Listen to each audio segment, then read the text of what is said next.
Welcome to the Salmon Runs YouTube. Enjoy the video. You start by confirming Magento 2, PHP, and Composer compatibility so nothing breaks during import. Next, create the product attributes you need, for example size and color, and set them to global and configurable.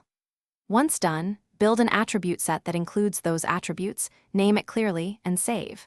Then make sure inventory is enabled and a source assigned so saleable quantity is tracked. These actions get you immediately ready to add a configurable product. You now create the configurable product in Catalog Products.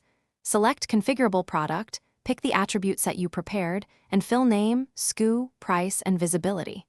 Then click Create Configurations, map the attributes, choose the values to include, and generate SKUs automatically or edit them manually for consistency. Make sure images and stock settings are applied either per child or inherited. After generating, review each child simple product, confirm quantities and websites, and save the product to register all combinations. Finish by reindexing and flushing cache, and deploy static content if you are in production mode so changes appear correctly. Then test the front end. Select different options, confirm price updates, correct images, and accurate stock.